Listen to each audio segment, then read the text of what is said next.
ಆಮೇಲೆ price lord. ಈ ವಾರದಲ್ಲಿ ನಾವು ದೇವರ ವಾಕ್ಯವನ್ನು ಕೇಳಿಸಿಕೊಳ್ಳುವ.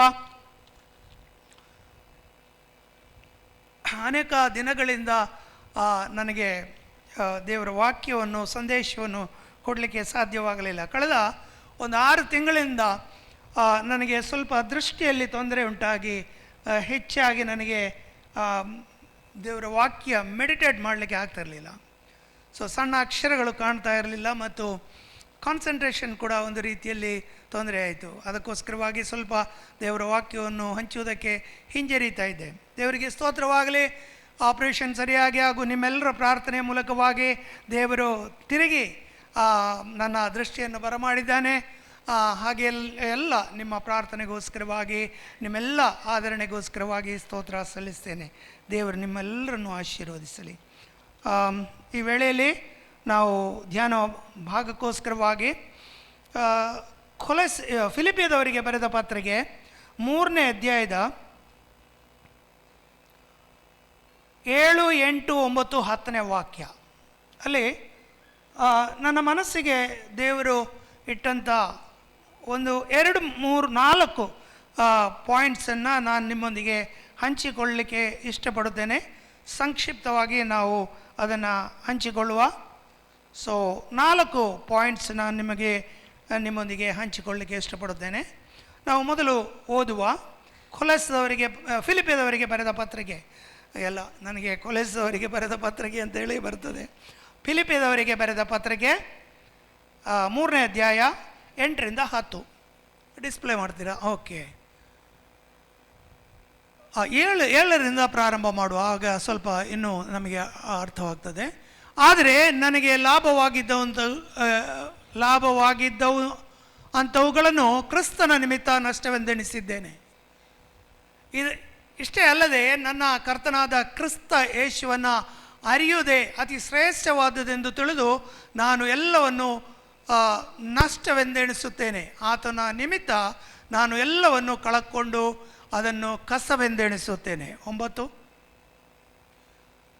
ಇದರಲ್ಲಿ ನನ್ನ ಉದ್ದೇಶವೇನೆಂದರೆ, ನಾನು ಕ್ರಿಸ್ತನನ್ನು ಸಂಪಾದಿಸಿಕೊಂಡು ನೇಮ ನಿಷ್ಠೆಗಳ ಫಲವಾಗಿರುವ ಸ್ವನೀತಿಯನ್ನು ಆಶ್ರಯಿಸದೆ ಕ್ರಿಸ್ತನನ್ನು ನಂಬುವುದರಿಂದ ದೊರಕುವಂಥ, ಅಂದರೆ ಕ್ರಿಸ್ತನ ಮೇಲಣ ನಂಬಿಕೆಯ ಆಧಾರದಿಂದ ದೇವರು ಕೊಡುವಂಥ ನೀತಿಯನ್ನೇ ಹೊಂದಿ ಕ್ರಿಸ್ತನಲ್ಲಿರುವವನಾಗಿ ಕಾಣಿಸಿಕೊಳ್ಳಬೇಕೆಂಬುದೇ.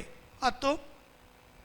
ಆತನನ್ನು, ಆತನ ಪುನರುತ್ಥಾನದಲ್ಲಿರುವ ಶಕ್ತಿಯನ್ನು, ಆತನ ಬಾಧೆಗಳಲ್ಲಿ ಪಾಲುಗಾರನಾಗಿರುವ ಪದವಿಯನ್ನು ತಿಳುಕೊಂಡು ಆತನ ಮರಣದ ವಿಷಯದಲ್ಲಿ ಆತನಿಗೆ ಸ್ವರೂಪನಾಗಬೇಕೆಂಬುದೇ ನನ್ನ ಕುತೂಹಲವಾಗಿದೆ. ಹಲ್ಲೆಲೂಯಾ. ಪೌಲನು ಆತನು ಹೇಳ್ತಾನೆ, ಅನೇಕ ಸಂಗತಿಗಳನ್ನು ಆತನು ಹೇಳ್ತಾನೆ. ಮೊದಲಾಗಿ ಹೇಳ್ತಾನೆ, ನನಗೆ ಲೋಕ ಸಂಬಂಧವಾಗಿ ಆಗಿರುವಂಥದ್ದೆಲ್ಲ ಕಸವೆಂದೆಣಿಸ್ತೇನೆ. ಯಾತಕ್ಕೆ ಕಸವೆಂದೆಣಿಸ್ತಾನೆ?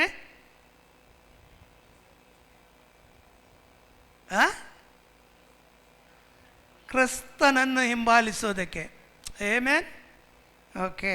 ಯಾವುದೆಲ್ಲ ಈಗ ನೋಡುವ, ಒಂದೊಂದೇ ವಾಕ್ಯವನ್ನು ನಾವು ಸ್ವಲ್ಪ ಧ್ಯಾನಿಸುವ. ನಮ್ಮ ಜೀವಿತದಲ್ಲಿ ನಾವು ಏನನ್ನು ಕಸವೆಂದೆಣಿಸಿದ್ದೇವೆ, ಏನನ್ನು ರಸವೆಂದೆಣಿಸಿದ್ದೇವೆ ಎನ್ನುವುದನ್ನು ಅವಲೋಕಿಸಿಕೊಳ್ಳುವ. ದೇವರ ವಾಕ್ಯ ಅದು ಇಬ್ಬಾಯಿ ಕತ್ತಿಯಾಗಿದೆ. ಹೋಗುವಾಗಲೂ ಕಡಿತದೆ, ಬರುವಾಗಲೂ ಅದು ಕತ್ತರಿಸ್ತದೆ. ಚೆನ್ನಾಗಿ ಅರ್ಥ ಮಾಡಿಕೊಳ್ಳುವ. ನಾವು 2 ವಾಕ್ಯ 3 ವಾಕ್ಯವನ್ನು ಅರ್ಥ ಮಾಡಿಕೊಂಡ್ರೆ, ಅದು ನಮ್ಮ ಜೀವಿತದಲ್ಲಿ ನಾವು ಅದನ್ನು ತೆಗೆದುಕೊಂಡ್ರೆ ಅದು ಕಾರ್ಯ ಮಾಡುತ್ತದೆ. ನಾವು ಕಿವಿಯಿಂದ ಕೇಳಿ, ಈ ಬಲ ಕಿವಿಯಿಂದ ಕೇಳಿ ಎಡ ಕಿವಿಯಿಂದ ಬಿಟ್ಟು ಬಿಡುವುದಾದರೆ ಅದು ಏನು ಕಾರ್ಯ ಮಾಡೋದಿಲ್ಲ. ಈ ಹಾಲಿಂದ ಹೊರಗೆ ಹೋಗುವಾಗ ಆ ವಾಕ್ಯ ನಮ್ಮಲ್ಲಿ ಉಳಿಯದಿದ್ದರೆ ನಮ್ಮಲ್ಲಿ ಏನು ಕಾರ್ಯ ಆಗುವುದಿಲ್ಲ. ಆದ್ದರಿಂದ ಪ್ರಾರ್ಥನಾಪೂರ್ವಕವಾಗಿ ವಾಕ್ಯವನ್ನು ಗಮನಿಸಿರಿ ಮತ್ತು ಕೇಳಿರಿ. ಪೌಲನಿಗೆ ಅನೇಕ ಸಂಗತಿಗಳಿದ್ದವು ಈ ಲೋಕದಲ್ಲಿ. ಹೆಮ್ಮೆ ಪಡುವುದಕ್ಕೆ, ಕೊಚ್ಚಿಕೊಳ್ಳುವುದಕ್ಕೆ. ಯಥಾರ್ಥವಾಗಿ ಆತನು ಹಾಗೆ ಇದ್ದನು. ಯಹೂದ್ಯ ಮತದಲ್ಲಿ ಆತನು ಇದ್ದನು. ನೋಡಿ, ಆತನು ಹೇಳ್ತಾನೆ, 5-6ನೇ ವಾಕ್ಯ ನೀವು ಗಮನಿಸುವುದಾದರೆ ನಿಮಗೆ ಗೊತ್ತಾಗ್ತದೆ. ಹುಟ್ಟಿದ 8ನೇ ದಿನದಲ್ಲಿ ಸುನ್ನತಿ ಆಯಿತು. ಇದು ಒಂದು ಪದವಿ ಯಹೂದ್ಯರಿಗೆ ಮಾತ್ರ ಇರುವಂಥದ್ದು.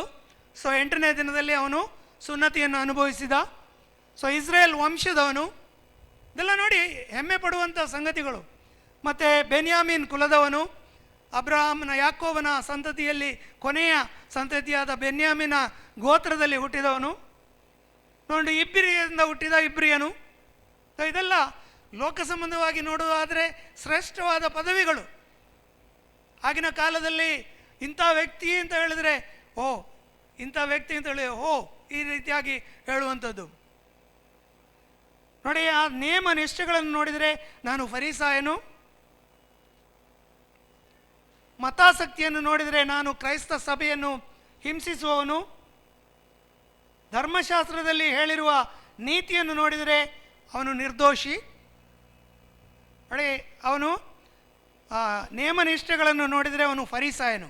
ಫರಿಸಾಯನಂದರೆ ಆ ಯಹೂದ್ಯರ ಮಧ್ಯದಲ್ಲಿರುವಂಥ ಧಾರ್ಮಿಕ ವಿಧಿವಿಧಾನಗಳನ್ನು ಮಾಡುವುದರಲ್ಲಿ ಶ್ರೇಷ್ಠನಾಗಿ ಇರುವಂಥ ವ್ಯಕ್ತಿಯನ್ನು ಫರಿಸಾಯನೆಂದು ಕರೀತಾರೆ. ಹಾಗೆ ನೋಡಿ, ಮತಾಸಕ್ತಿ, ಅವನಲ್ಲಿದ್ದ ದೇವರಿಗೋಸ್ಕರವಾಗಿದ್ದಂಥ ಆ ಒಂದು ಉರಿ ಅವನಲ್ಲಿ ಹೇಗಿತ್ತಂತ ಹೇಳಿದರೆ, ಈ ಒಂದು ಕ್ರೈಸ್ತ ಮತವನ್ನು ಆಗಿನ ಕಾಲದಲ್ಲಿ, ಪೌಲನ ಕಾಲದಲ್ಲಿ ಎಲ್ಲ ಈ ಒಂದು ಕ್ರೈಸ್ತ ವಿಶ್ವಾಸಿಗಳನ್ನು ಏನಂತ ಹೇಳಿ ಕರೀತಾ ಇದ್ರು? ಪಾಷಂಡ ಮತವನ್ನು ಅನುಸರಿಸುವವರಂತ. ಅಂದರೆ ಇದು ಅವರ ಮನಸ್ಸಿನಲ್ಲಿ ದುರ್ಬೋಧನೆ, ಕೆಟ್ಟ ಬೋಧನೆ. ಮನುಷ್ಯನನ್ನು ಯಾರು ದೇವರೆಂದು ಆರಾಧಿಸುವುದಿಲ್ಲ. ಸೊ ಇವರು ಯೇಸು ಕ್ರಿಸ್ತನು ಮನುಷ್ಯನಾಗಿದ್ದನು, ಅವರನ್ನು ಆರಾಧಿಸುವ ಜನರು ಎನ್ನುವ ಹೀಯಾಳಿಸುವಿಕೆ ಕ್ರೈಸ್ತರಲ್ಲಿತ್ತು. ಅದಕ್ಕೋಸ್ಕರ ಯಹೂದ್ಯರು ಕ್ರಿಸ್ತನನ್ನು ಹಿಂಬಾಲಿಸುವವರನ್ನು ವಿರೋಧಿಸ್ತಾ ಇದ್ದರು. ನೋಡಿ, ಮತಾಸಕ್ತಿ ನೋಡಿದರೆ ಅವನು ಕ್ರಿಸ್ತ ವಿರೋಧಿ. ಧರ್ಮಶಾಸ್ತ್ರದಲ್ಲಿ ಹೇಳಿರುವ ನೀತಿಯನ್ನು ನೋಡಿದರೆ ಅವನೇನಾಗಿದ್ದಾನೆ? ನಿರ್ದೋಷಿ. ಎಲ್ಲ ಆ ಒಂದು ಹಳೆ ಒಡಂಬಡಿಕೆಯ ನೀತಿ ನಿಯಮಗಳನ್ನು, ಯಜ್ಞಗಳನ್ನು, ಹೋಮಗಳನ್ನು ಆತನು ಏನು ಮಾಡ್ತಾ ಇದ್ದ? ಕ್ರಮವತ್ತಾಗಿ ಮಾಡುವ ವ್ಯಕ್ತಿಯಾಗಿದ್ದನು. ಸೊ ಧರ್ಮಶಾಸ್ತ್ರ ಪ್ರಕಾರವಾಗಿ ನೋಡುವುದಾದರೆ ಅವನು ನಿರ್ದೋಷಿ. ಸೊ ನಿರ್ದೋಷಿ ಅಂತ ಹೇಳಿದ್ರೆ ಏನು? ಅವನು ಸ್ವರ್ಗರಾಜ್ಯಕ್ಕೆ, ಪರಲೋಕಕ್ಕೆ ನಿಯುಕ್ತಿಗೊಂಡ ವ್ಯಕ್ತಿ. ಎಲ್ಲರೂ ಹೇಳ್ಬೋದು, ಓ ಇವನು ಧಾರ್ಮಿಕ ವ್ಯಕ್ತಿ, ಇವನು ಪರಲೋಕಕ್ಕೆ ಹೋಗ್ತಾನೆ ಎನ್ನುವ ಧಾರಣೆಯನ್ನು ಹೊಂದಿಕೊಳ್ಬೋದು. ಆದರೆ ಅವನು ಹೇಳ್ತಾನೆ ಏನು ಗೊತ್ತುಂಟಾ? 7ನೇ ವಾಕ್ಯದಲ್ಲಿ ಬರುವಾಗ, ಆದರೆ ನನಗೆ ಲಾಭವಾಗಿಂತವುಗಳನ್ನು ಕ್ರಿಸ್ತನ ನಿಮಿತ್ತ ನಷ್ಟವೆಂದೆಣಿಸಿದ್ದಾನೆ. ಯಾಕೆ ಪೌಲನು ನಷ್ಟವೆಂದೆಣಿಸ್ತಾನೆ? ಇಷ್ಟೆಲ್ಲ ಬಿರುದು. ನಾನು ಇನ್ನೂ ಒಂದು ಸಂದರ್ಭದಲ್ಲಿ ನಾನು ದೇವರ ಈ ಸ್ಟಡಿ ಬೈಬಲ್ ಆಧರಿಸಿ ನೋಡುವಾಗ ಪೌಲನಲ್ಲಿ ಇದ್ದಂಥ ಒಂದು ಸಂಪತ್ತು ಎಷ್ಟು ಗೊತ್ತುಂಟ? ಅವನು ಕ್ರಿಸ್ತನನ್ನು ಹಿಂಬಾಲಿಸಿ ಬರುವಾಗ ಅವನು ಬಿಟ್ಟ ಅವನ ಮೌಲ್ಯ, ಅವನ ಭವಿಷ್ಯ, ಅವನ ಕುಟುಂಬದ ಮೂಲಕವಾಗಿ ಅವನಿಗೆ ಇದ್ದಂಥ ಇನ್ಹೆರಿಟೆನ್ಸ್ ಅಥವಾ ಅವನ ಪೂರ್ವಿಕರಿಂದ ಬಂದಂಥ ಆಸ್ತಿಪಾಸ್ತಿ ಒಟ್ಟು ಮೌಲ್ಯ 200,000 ಪೌಂಡ್ಸ್ ಆಗಿತ್ತಂತೆ. 200,000 ಪೌಂಡ್ಸ್. ನೋಡಿ, ನೀವು 85 ಈಗಿನ ಕಾಲದಲ್ಲಿ ನೋಡೋದಾದರೆ 85 ರೂಪಾಯಿಯಿಂದ ಅದನ್ನು ಕೂಡಿಸಿ, ಆಗಿನ ಕಾಲದಲ್ಲಿ ಅದು ದೊಡ್ಡ ಮೊತ್ತ. ಸೊ ಇದನ್ನೆಲ್ಲ ಏನು ಮಾಡಿದ್ದಾನೆ? ಅವನು ಕಸವೆಂದೆಣಿಸಿದ್ದಾನೆ. ಅವನಿಗೆ ಇನ್ನೂ ಒಂದು ಆಸಕ್ತಿ ಇತ್ತು ಅವನಿಗೆ. ಅವನು ಸುಮ್ಮನೆ ಹೋಗಲಿಲ್ಲ ದಮಸ್ಕಕ್ಕೆ. ಅವನು ಹೋದಂಥ ಉದ್ದೇಶ ಏನು ಗೊತ್ತುಂಟ? ಯಹೂದ್ಯರ ಅತಿ ಶ್ರೇಷ್ಠವಾದ ಒಂದು ಸಂಘಟನೆ ಉಂಟು ಅಥವಾ ಒಂದು ಸಂಸ್ಥೆ ಉಂಟು, ಅದು ಸನ್ನಾದ್ರಿನ್. ಅಂದರೆ ಅಲ್ಲಿ ಯಹೂದ್ಯರ ಎಲ್ಲ ಕಾನೂನುಗಳನ್ನು ಪಾಲಿಸುವಂಥ ಶ್ರೇಷ್ಠವಾದ ಒಂದು ಕಾರ್ಪೊರೇಟ್ ಸಂಸ್ಥೆ. ಸೊ ಅಲ್ಲಿ 70 ಜನ ಇರುವಂಥ ಒಂದು ಕೂಟ. ಈ 70 ಜನರಲ್ಲಿ ಒಬ್ಬನಾಗಬೇಕು ಎನ್ನುವ ಎಲ್ಲ ಅರ್ಹತೆ ಅವನಿಗಿತ್ತು. ಅಲ್ಲಿ ನಿಯೋಜಿಸಲ್ಪಡಬೇಕಾದ್ರೆ ಬಹುಶಃ ಪ್ರಾಯ ಕೂಡ ಒಂದು ಗಣನೆಗೆ ಬರ್ತಾ ಇತ್ತು. ಮಾತ್ರ ಅಲ್ಲ, ವಿಶೇಷವಾದ ಕಾರ್ಯವನ್ನು ಮಾಡುವವರನ್ನು ಕೂಡ ಇದರಲ್ಲಿ ನಿಯೋಜನೆಗೊಳಿಸ್ತಾ ಇದ್ದರು. ಸೊ ಅದಕ್ಕೋಸ್ಕರವಾಗಿ ಅವನು ಹೇಳ್ತಾನೆ, ತನ್ನ ಮತಾಸಕ್ತಿ ಇನ್ನೂ ಹೆಚ್ಚಳ ಪಡಬೇಕಂತ ಹೇಳಿ ಏನು ಮಾಡ್ತಾನೆ? ಮಹಾಯಾಜಕನಿಂದ ಪತ್ರವನ್ನು ತೆಗೆದುಕೊಳ್ಳುತ್ತಾನೆ. ಈ ಕ್ರೈಸ್ತ ನಂಬಿಕೆಯಲ್ಲಿ ಅಥವಾ ಈ ವಿಶ್ವಾಸಿಗಳಲ್ಲಿ ಈ ಪಾಷಂಡ ಮತವನ್ನು ಅನುಸರಿಸುವ ಜನರು ಯಾರಾದರೂ ಇದ್ದರೆ, ಗಂಡಸಾಗಲಿ ಹೆಂಡಸಾಗಲಿ ಮಕ್ಕಳಾಗಲಿ ಯಾರೇ ಇದ್ದರೂ ಅವರನ್ನು ಬೇಡಿ ಹಾಕಿ ಕೊಳ ಹಾಕಿ ಕಾರಾಗೃಹಕ್ಕೆ ಕಳಿಸುವಂಥ ಕೆಲಸಕ್ಕೋಸ್ಕರ ಪತ್ರವನ್ನು ಹೊಂದಿಕೊಂಡು ದಮಸ್ಕಕ್ಕೆ ಹೋಗ್ತಾನೆ. ಸೊ ಇಷ್ಟೆಲ್ಲ ಕಾರ್ಯಗಳನ್ನು ಮಾಡ್ತಾ ಇದ್ದನು. ಅವನ ಉದ್ದೇಶ ಏನು? ಸನ್ನದ್ಧರನ್ನ ಒಬ್ಬ ಸದಸ್ಯನೂ ಆಗಬೇಕು. ಅಲ್ಲಿ ಅವನು ಕುದುರೆಯ ಮೇಲಿಂದ ಕೆಳಗೆ ದೊಬ್ಬಲ್ಪಟ್ಟನು. ಅವನು ಹೇಳುವಂಥ ಮೊದಲನೇ ಶಬ್ದ ಏನು? ಕರ್ತನೆ, ನೀನು ಯಾರು? ನೋಡಿ, ಅಲ್ಲಿ ಅವನೇ, ಕರ್ತನೆ ನೀನು ಯಾರು, ನೀನು ಹಿಂಸೆ ಪಡಿಸುವ ಯೇಸುವೆ. ಅಲ್ಲಿಂದ ಅವನ ಜೀವಿತ ಬದಲಾಯಿತು ಪ್ರಿಯರೇ.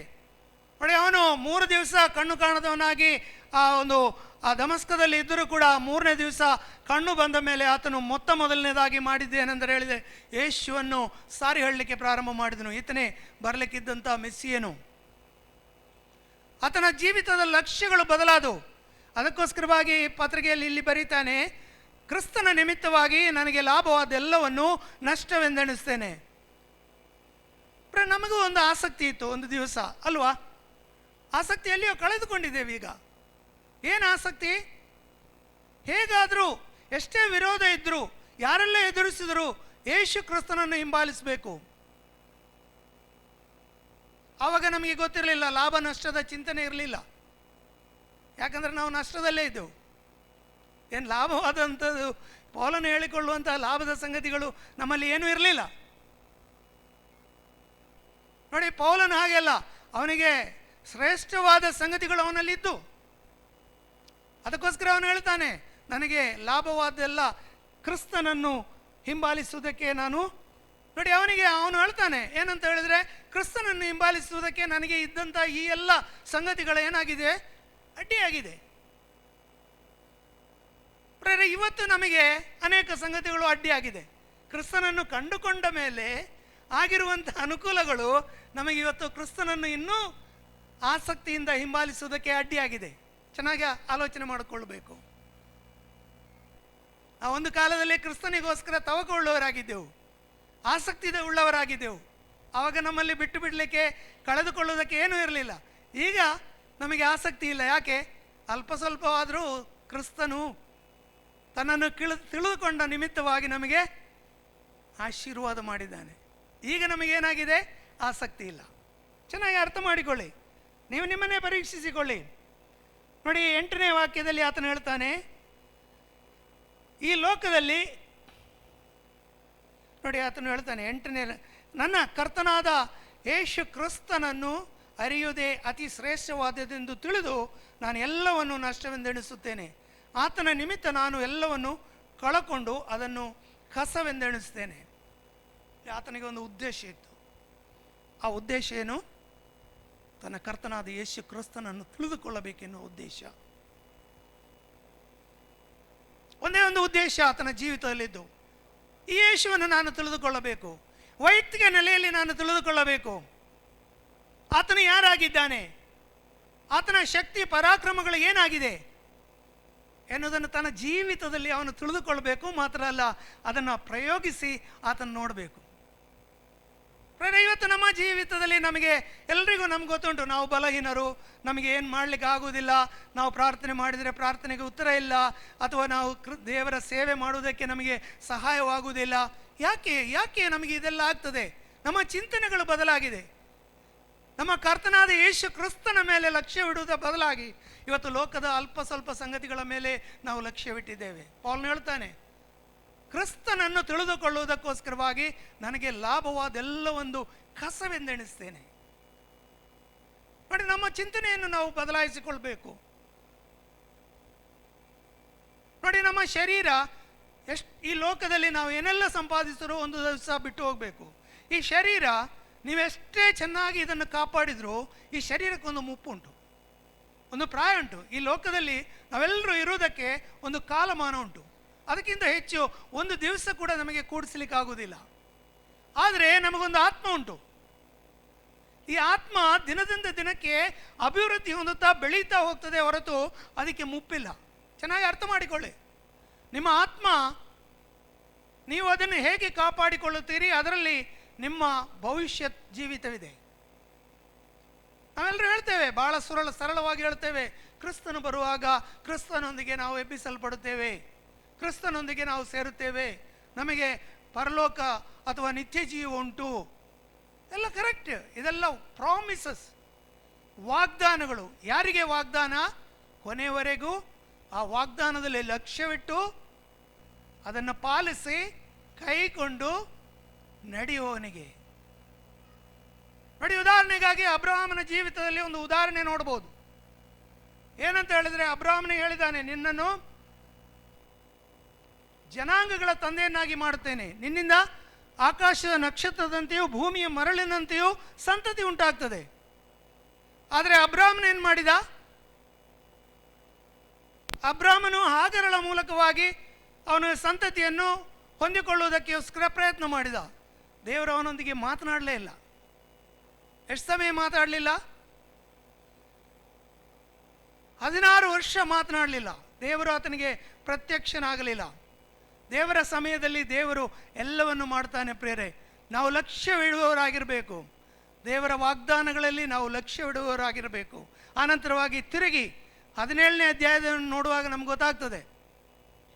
ತಿರುಗಿ ದೇವರು ಆತನಿಗೆ ಪ್ರತ್ಯಕ್ಷವಾಗಿ ಹೇಳ್ತಾನೆ, ನೀನು ದೋಷವಿಲ್ಲದವನಾಗಿ ನನಗೆ ನಡೆದುಕೋ, ನಿನ್ನನ್ನು ನಾನು ಆಶೀರ್ವದಿಸ್ತೇನೆ. ನೋಡಿ, ಅಲ್ಲಿಂದ ಆತನ ಜೀವಿತ ಬದಲಾಯಿತು. ನೋಡಿ, ಇಲ್ಲಿ ನಮಗೆ ಕೂಡ ಹಾಗೆ. ನೋಡಿ, ಕ್ರಿಸ್ತನನ್ನು ತಿಳಿದುಕೊಳ್ಳುವುದಕ್ಕೆ, ನೋಡಿ, ಕ್ರಿಸ್ತನನ್ನು ತಿಳಿದುಕೊಳ್ಳುವುದು, ಆತನನ್ನು ಅಂಗೀಕರಿಸುವುದು, ಆತನ ರಕ್ಷಕನಾಗಿ ನಾವು ಸ್ವೀಕರಿಸುವುದು, ಇದು ಒಂದೇ ಒಂದು ಸಂಗತಿ ನಮಗೆ ರಕ್ಷಣೆಯನ್ನು, ನಿತ್ಯ ಜೀವವನ್ನು ಕೊಡುವಂಥದ್ದಾಗಿದೆ. ಪ್ರಿಯರೇ, ಈ ಲೋಕದಲ್ಲಿ ಏನೆಲ್ಲ ನೀವು ಹೊಂದಿಕೊಂಡರೂ ನಿಮಗೆ ರಕ್ಷಣೆ ಇಲ್ಲ. ನನಗಾಗಲಿ ನಿಮಗಾಗಲಿ ರಕ್ಷಣೆ ಇಲ್ಲ. ಯೇಸು ಕ್ರಿಸ್ತನನ್ನು ತಿಳಿದುಕೊಳ್ಳುವುದೇ ರಕ್ಷಣೆಯ ಮೂಲವಾಗಿದೆ. ನೋಡಿ, ಅದಕ್ಕೋಸ್ಕರವಾಗಿ ಒಂದು ಉದಾಹರಣೆಯನ್ನು ನಾವು ತೆಗೆದುಕೊಳ್ಳುವುದಾದರೆ, ಒಂದು ಹಡಗು, ಅನೇಕ ಜನರು ಹೋಗುವಂಥ ಹಡಗು, ಅದರಲ್ಲಿ ಅನೇಕ ಅಮೂಲ್ಯವಾದ ವಸ್ತುಗಳಿಂದಲೂ ತುಂಬಿಸಲ್ಪಟ್ಟಿತು.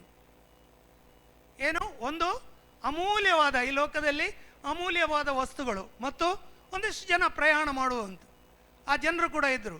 ಸೊ ಈ ಹಡಗು ಪ್ರಯಾಣ ಮಾಡ್ತಾ ಮಾಡ್ತಾ ಹೋದಾಗೆ ಸಮುದ್ರದಲ್ಲಿ ಬಿರುಗಾಳಿ ಎಬ್ಬಿತು. ಬಿರುಗಾಳಿ ಎದ್ದರೆ ಸಾಮಾನ್ಯವಾಗಿ ಏನು ಮಾಡ್ತಾನೆ ಹಡಗಿನ ನಾವಿಕ? ಏನು ಮಾಡ್ಬೋದು? ನೋಡಿ, ಆ ಅಮೂಲ್ಯವಾದ ವಸ್ತುಗಳು ಭಾರವಾಗಿರುವುದರಿಂದ ಹಡಗು ಮುಳುಗಲಿಕ್ಕೆ ಪ್ರಾರಂಭವಾಯಿತು. ಸೊ ಅವನೇನು ಮಾಡ್ತಾನೆ? ಅಲ್ಲಿ ಜೀವ ಮುಖ್ಯವಾ, ಅಮೂಲ್ಯ ವಸ್ತುಗಳು ಮುಖ್ಯವಾ? ಜೀವ ಮುಖ್ಯ.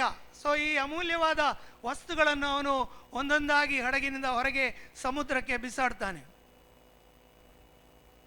ಹಾಗೆ ಅವನು ಆ ಸಮುದ್ರದಲ್ಲಿ ಬಿಸಾಡಿ ಹಡಗನ್ನು ಹಗುರ ಮಾಡಿಕೊಂಡು ಅದರಲ್ಲಿದ್ದಂಥ ಜನರ ಜೀವವನ್ನು ಉಳಿಸ್ತಾನೆ.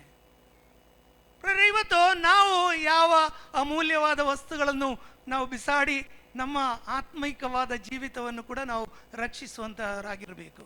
ಒಂದು ವೇಳೆ ಆತ್ಮಿಕ ಆ ನಾವೆಯಲ್ಲಿ ನೀವು ಪ್ರಯಾಣ ಮಾಡ್ತಾ ಇದ್ದೀರಿ, ನೀವು ಇನ್ನೂ ಲೋಕ ಸಂಬಂಧವಾದ ಅಮೂಲ್ಯ ವಸ್ತುಗಳನ್ನು ಶೇಖರಿಸುವುದಕ್ಕೆ ನಿಮ್ಮ ಮನಸ್ಸಿರುವುದಾದರೆ ಬಿಸಾಡಿ.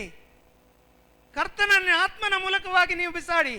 ನಾನು ಹೇಳಿದಂತ ಹೇಳಿ ನೀವು ಬಿಸಾಡೋದಲ್ಲ. ನಿಮ್ಮ ಆತ್ಮಿಕ ಜೀವಿತಕ್ಕೆ ಅಡ್ಡಿಯಾಗಿರುವಂಥ ಎಲ್ಲವನ್ನು ಈ ನಾವಿಕನಾಗಿ ಬಿಸಾಡಿ. ಅದಕ್ಕೆ ಯೇಸುಸ್ವಾಮಿ ಒಂದು ಒಳ್ಳೆಯ ಉದಾಹರಣೆಯನ್ನು ಕೊಡುವುದನ್ನು ನಾವು ನೋಡ್ತೇವೆ. ನೋಡಿ, ಮತ್ತಾಯನ ಸುವಾರ್ತೆ 13ನೇ ಅಧ್ಯಾಯ. ನೋಡಿ, ಈ ವಾಕ್ಯಗಳೆಲ್ಲ ನಮಗೆ ನಮ್ಮ ಪ್ರಯೋಜನಕ್ಕೋಸ್ಕರವಾಗಿಯೂ ಅನುಕೂಲಕ್ಕೋಸ್ಕರವಾಗಿಯೂ ದೇವರು ದಯಪಾಲಿಸಿದ್ದಾನೆ. 13ನೇ ಅಧ್ಯಾಯದಲ್ಲಿ 44, 45, 6 ನೋಡಿ, 44ನೇ ವಾಕ್ಯವನ್ನು ನೋಡಿ. ಮತ್ತಾಯನ ಸುವಾರ್ತೆ 13ನೇ ಅಧ್ಯಾಯ 44. ಪರಲೋಕ ರಾಜ್ಯವು ಹೊಲದಲ್ಲಿ ಹುಳಿಟ್ಟ ದ್ರವ್ಯಕ್ಕೆ ಹೋಲಿಕೆಯಾಗಿದೆ. ಒಬ್ಬನು ಅದನ್ನು ಕಂಡುಕೊಂಡು ಮುಚ್ಚಿಬಿಟ್ಟು ಅದರಿಂದಾದ ಸಂತೋಷದಿಂದ ತನ್ನ ಬದುಕನ್ನೆಲ್ಲ ಮಾರಿ ಆ ಹೊಲವನ್ನು ಕೊಂಡುಕೊಂಡರು. ನೋಡಿ, ಇಲ್ಲಿ ಒಬ್ಬ ವ್ಯಕ್ತಿ, ಭಾಳ ಚತುರನಾದ ವ್ಯಕ್ತಿ. ನೋಡಿ, ಆತನು ಬಹುಶಃ ಬೇಸಾಯಗಾರನಾಗಿರ್ಬೋದು. ಹೊಲವನ್ನು ಯಾವಾಗಲೂ ಕೊಂಡುಕೊಳ್ಳೋದು ಯಾರು? ಬೇಸಾಯ ಮಾಡುವವರು. ಬಹುಶಃ ಅವನು ಹೊಲವನ್ನು ನೋಡಲಿಕ್ಕೆ ಬಂದಿದ್ದಾನೆ. ಅವನ ದೃಷ್ಟಿಗೆ ಈ ಅಮೂಲ್ಯವಾದ ಸೊತ್ತು ಎಲ್ಲಿ ಸಿಕ್ಕಿದೆ? ಹೊಲದಲ್ಲಿ ಸಿಕ್ಕಿದೆ. ಅವನೇನು ಮಾಡ್ತಾನೆ? ಯಾರಿಗೂ ಕಾಣದಾಗೆ ಅದನ್ನು ಮುಚ್ಚಿಡ್ತಾನೆ, ಒಳಗೆ ಹೂತಿಡ್ತಾನೆ.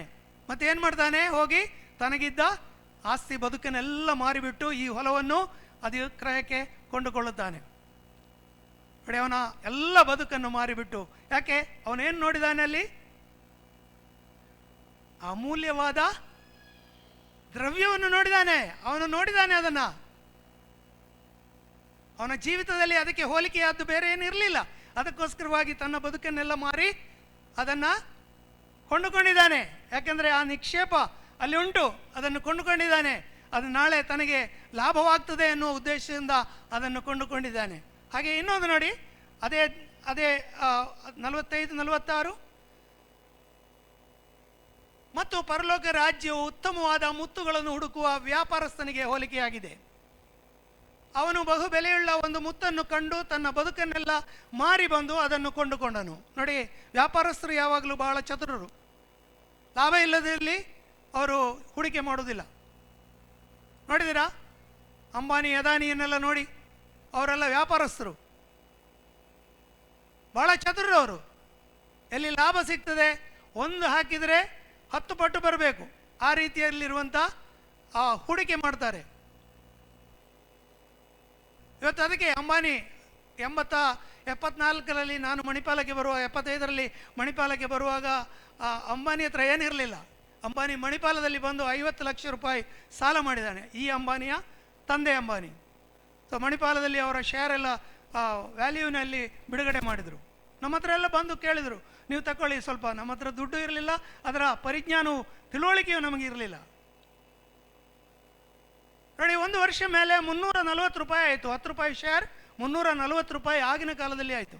ಈಗ ಆ ನಂತರವಾಗಿ ಶೇರ್ನ ಮೇಲೆ ಶೇರ್. ನಾನು ಯಾಕೆ ಹೇಳ್ತೇನೆ ಅಂತ ಹೇಳಿದ್ರೆ, ಈ ರೀತಿಯಾಗಿ ಹೂಡಿಕೆ ಮಾಡುವವರು ಈ ರೀತಿಯಾಗಿ ಹೂಡಿಕೆ ಮಾಡ್ತಾರೆ. ಲಾಭ ಎಲ್ಲಿ ಉಂಟು ಅಲ್ಲಿ ಹೂಡಿಕೆ ಮಾಡ್ತಾರೆ. ಈ ಮನುಷ್ಯನು ಬೆಲೆಯುಳ್ಳ ಒಂದು ಮುತ್ತನ್ನು ನೋಡಿ ಅವನೇನು ಮಾಡ್ತಾನೆ, ತನ್ನ ಬದುಕನ್ನೆಲ್ಲ ಮಾರಿಬಿಟ್ಟು ಆ ಮುತ್ತನ್ನು ಕೊಂಡುಕೊಳ್ಳುವುದಕ್ಕೋಸ್ಕರವಾಗಿ ಅಲ್ಲಿ ನಿಕ್ಷೇಪ ಮಾಡ್ತಾನೆ. ಇವತ್ತು ನಾವು ಯಾವ ಮುತ್ತನ್ನು ಹೊಂದಿಕೊಂಡಿದ್ದೇವೆ, ಯಾವ ಮುತ್ತಿಗೋಸ್ಕರವಾಗಿ ನಾವು ಹೋರಾಟ ಮಾಡ್ತೇವೆ, ನಿಕ್ಷೇಪ ಮಾಡ್ತೇವೆ? ನಮಗೇನಾದರೂ ಮೀನಿಂಗ್ ಉಂಟಾ ನಮ್ಮ ಜೀವಿತಕ್ಕೆ?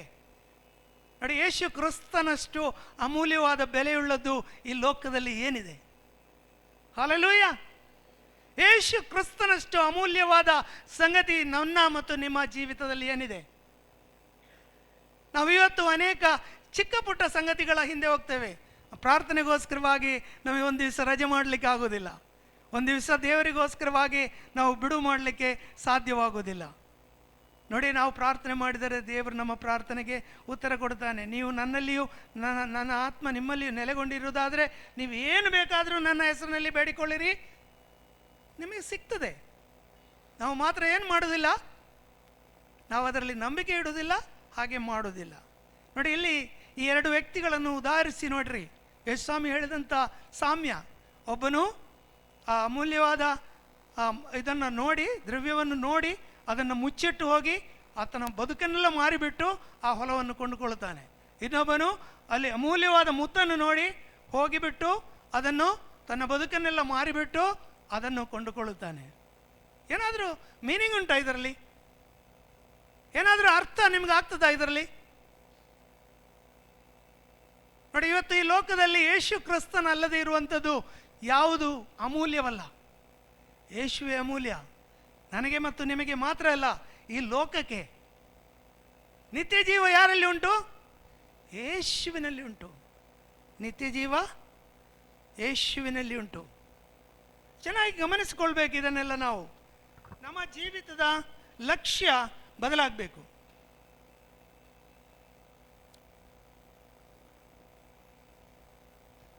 ಯೇಸು ಕ್ರಿಸ್ತನೇ ಆ ಶ್ರೇಷ್ಠವಾದ ಮುತ್ತಾಗಿದ್ದಾನೆ. ಆತನಿಗೆ ಬದಲಾಗಿ ಏನೂ ಇಲ್ಲ ಪ್ರಿಯರೇ. ಈ ಲೋಕದಲ್ಲಿ ನಾವು ಒಂದಿಷ್ಟು ಕೂಡಿಸಿದರೆ ನಾವು ಇನ್ನೂ ಯಾರಿಗೋ ಬಿಟ್ಟು ಹೋಗಬೇಕು. ಸಹೋದರಿ ಹೇಳಿದರು, ಕಷ್ಟಪಟ್ಟು ಅವರು ಮನೆ ಕಟ್ಟಿದ್ದಾರೆ, ನಾಳೆ ಮನೆಯನ್ನು ಒಂದು 20, 30, 40 ವರ್ಷ ಬದುಕಬಹುದು. ಆನಂತರ ಯಾರಿಗಾದರೂ ಹಸ್ತಾಂತರ ಮಾಡಬೇಕು. ಶ್ರಮ ಎಲ್ಲ ನಾವು ಮಾಡಬೇಕು. ಹೊಂದಿಕೊಳ್ಳೋದು ಯಾರೋ ಇನ್ನೊಬ್ಬರು. ಇದು ಲೋಕದ ನಿಯಮ, ಅವ್ರು ತಪ್ಪಲ್ಲ. ಆದರೆ ಕ್ರಿಸ್ತನಿಗೋಸ್ಕರವಾಗಿ ನೀವು ಈ ಲೋಕದಲ್ಲಿ ಏನನ್ನಾದರೂ ತ್ಯಾಗ ಮಾಡುವುದಾದರೆ ಅದು ಯಾರಿಗೆ ಲಾಭ? ನಿಮ್ಮ ಆತ್ಮಕ್ಕೆ. ಚೆನ್ನಾಗಿ ಅರ್ಥ ಮಾಡಿಕೊಳ್ಳಿ. ಕ್ರಿಸ್ತನಿಗೋಸ್ಕರವಾಗಿ ನೀವೇನು ತ್ಯಾಗ ಮಾಡುತ್ತೀರಿ, ಏನು ಶ್ರಮೆ ಪಡುತ್ತೀರಿ, ಅದು ಮಾತ್ರ ನಿಮ್ಮೊಂದಿಗೆ ಇರುವಂಥದ್ದಾಗಿದೆ. ಸೊ ಇದು 2ನೇ ಸಂಗತಿ. ಆದರೆ ನೋಡಿ, 9ನೇ ವಾಕ್ಯವನ್ನು ಗಮನಿಸುವ. 9ನೇ ವಾಕ್ಯ, ಇದರಲ್ಲಿ ನನ್ನ ಉದ್ದೇಶವೇನೆಂದರೆ, ನಾನು ಕ್ರಿಸ್ತನನ್ನು ಸಂಪಾದಿಸಿಕೊಂಡು ನೇಮನಿಷ್ಠೆಗಳ ಫಲವಾಗಿರುವ ಸ್ವನೀತಿಯನ್ನು ಆಶ್ರಯಿಸದೆ ಕ್ರಿಸ್ತನನ್ನು ನಂಬುವುದರಿಂದ ದೊರಕುವಂಥ, ಅಂದರೆ ಕ್ರಿಸ್ತನ ಮೇಲಣ ನಂಬಿಕೆಯ ಆಧಾರದಿಂದ ದೇವರು ಕೊಡುವಂಥ ನೀತಿಯನ್ನೇ ಹೊಂದಿ ಕ್ರಿಸ್ತವನಾಗಿ ಕಾಣಿಸಿಕೊಳ್ಳಬೇಕೆಂಬುದೇ. ಪೌಲನು ಯಾಕೆ ಇದನ್ನು ಸ್ಪಷ್ಟವಾಗಿ ಹೀಗೆ ಬರೀತಾನೆಂದರೆ, ನೋಡಿ, ಆತನು ಹೇಳ್ತಾನೆ, ನೇಮ ನಿಷ್ಠೆಗಳ ಪ್ರಕಾರ ಅವನೇನಾಗಿದ್ದಾನೆ? ನಿರ್ದೋಷಿ. ಅವನು ನೀತಿವಂತನು. ಲೋಕದ ಜನರಿಗೆ ಅವನು ನೀತಿವಂತನು. ಯಾಕೆ? ಫರಿಸಾಯನಾಗಿದ್ದಾನೆ. ಆ ಯಹೂದ ಧರ್ಮಶಾಸ್ತ್ರವನ್ನು ಪಾಲಿಸುವ ವ್ಯಕ್ತಿಯಾಗಿದ್ದಾನೆ. ನೋಡಿ, ಆಗಿನ ಕಾಲದಲ್ಲಿ ಯಹೂದ ಧರ್ಮಶಾಸ್ತ್ರವನ್ನು ಪಾಲಿಸುವಂಥ ವ್ಯಕ್ತಿಗಳು ಯಾರಾಗಿದ್ದರು? ಫರಿಸಾಯರು. ಅವನು ಫರಿಸಾಯರಲ್ಲಿ ಫರಿಸಾಯನಾಗಿದ್ದನು. ಸೊ ಅದಕ್ಕೋಸ್ಕರವಾಗಿ ಅವನು ಲೋಕ ಸಂಬಂಧವಾಗಿ ನೋಡೋದಾದರೆ ನೀತಿವಂತನು.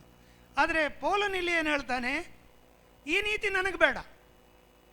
ಮನುಷ್ಯರು ಕೊಡುವಂಥ ನೀತಿ ಅಥವಾ ಧರ್ಮಶಾಸ್ತ್ರದ ಮೂಲಕವಾಗಿ ಹೊಂದಿಕೊಳ್ಳುವಂಥ ನೀತಿ ನನಗೆ ಬೇಡ. ನನಗೆ ಯಾವ ನೀತಿ ಬೇಕು? ಕ್ರಿಸ್ತನಲ್ಲಿಟ್ಟಿರುವ ನಂಬಿಕೆಯ ಮೂಲಕವಾಗಿ ದೇವರು ಕೊಡುವಂಥ ಕೃಪೆಯ ಮೂಲಕವಾಗಿ ರಕ್ಷಣೆ ಬೇಕು, ನೀತಿ ಬೇಕು. ಇದು ಅದ್ಭುತವಾದ ಸಂಗತಿಯಾಗಿದೆ. ಇದು ಮನುಷ್ಯನಿಂದ ಆಗುವಂಥದ್ದಲ್ಲ. ನೀವು ಕೃಪೆಯ ಮೂಲಕವಾಗಿ ರಕ್ಷಣೆಯನ್ನು ಹೊಂದಿಕೊಂಡಿದ್ದೀರಿ, ನಂಬಿಕೆಯ ಮುಖಾಂತರವಾಗಿ. ನಾನು ಮತ್ತು ನೀವು ನಂಬಿಕೆ ಇಟ್ಟೆವು, ದೇವರ ವಾಕ್ಯದಲ್ಲಿ ನಂಬಿಕೆ ಇಟ್ಟೆವು. ನಮ್ಮ ಪಾಪಗಳಿಗೋಸ್ಕರವಾಗಿ ಸತ್ತು ಎದ್ದು ಬಂದಾತನಾದ ಯೇಸು ಕ್ರಿಸ್ತನಲ್ಲಿ ನಾವು ನಂಬಿಕೆಯನ್ನಿಟ್ಟೆವು. ರಕ್ಷಣೆ ದೇವರ ಉಚಿತಾರ್ಥವಾದ ವರವಾಗಿದೆ.